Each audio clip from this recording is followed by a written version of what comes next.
Greetings, Tony Daloisio here, and I'm glad you landed on the Journeyman Life page.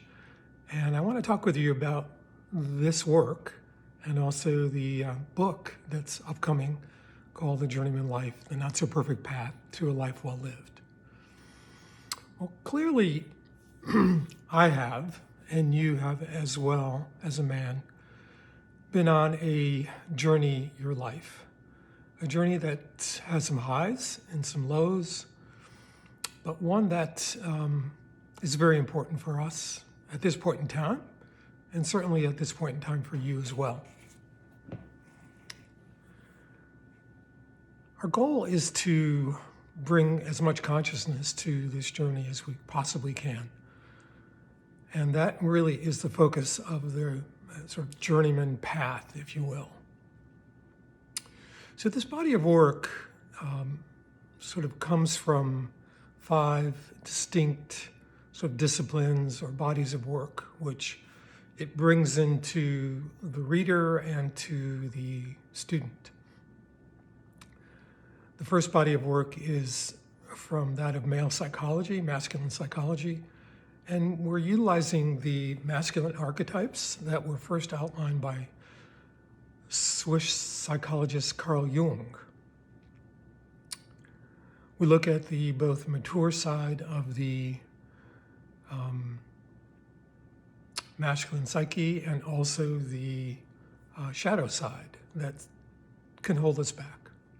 The second body of work is that of neuroscience, neurobrain plasticity. And the good news here is that it is very possible for us to grow and change. It's not true that you can't teach an old dog new tricks.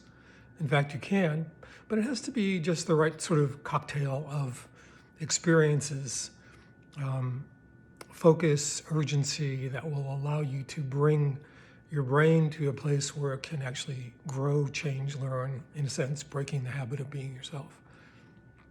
The third area or discipline that we're calling from is that of Robert Kegan's work at Harvard on the adult stages of development.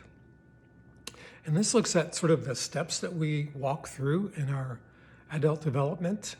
And the interesting finding here is that about 70% of men at sort of ages 30, 40, 50 are still in a reactive state.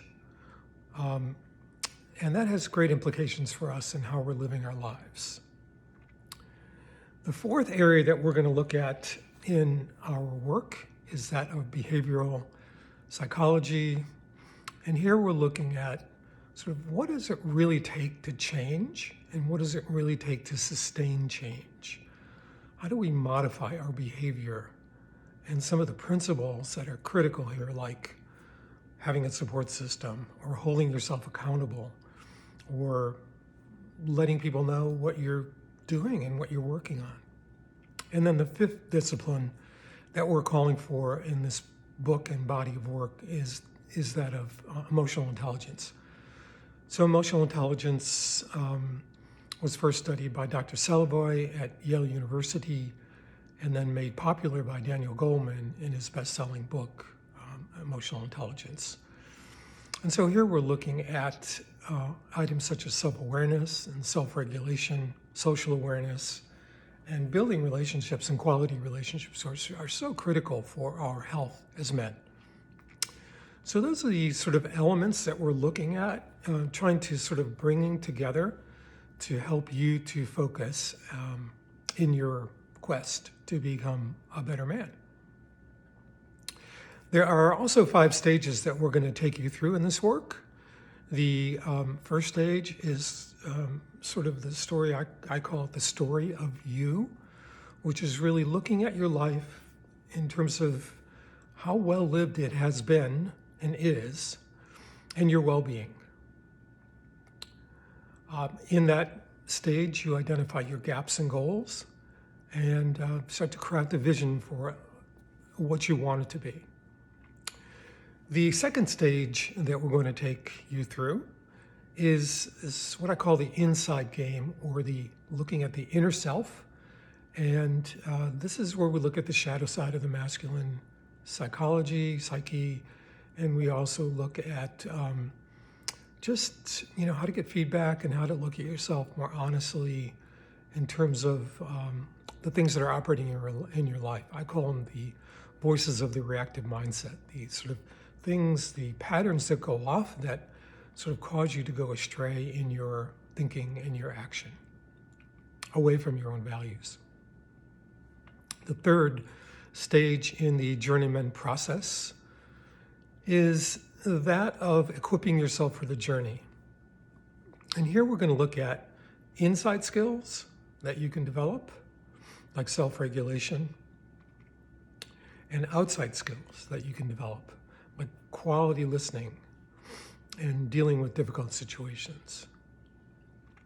The fourth stage is sort of back to the notion of how can we actually hold ourselves accountable and actually sustain and consolidate the gains that we made in our early stages, building a support system and continuing to sort of equip ourselves for the journey, continuing some of the cultivation of our brain and elements of our well-being that allow us to be our best selves at all times.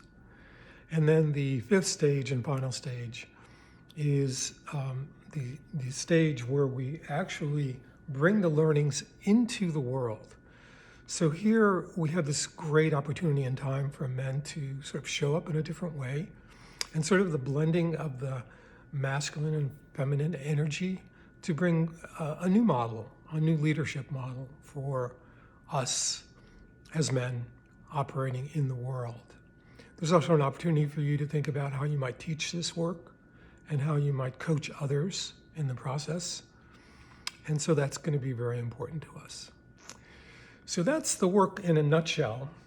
We're going to utilize stories. We have men's groups that we're running, very practical applications, but I want to give you a good sense of sort of the theory and the research behind a lot of the processes and tools and sort of aspects of the work that we'll be working on.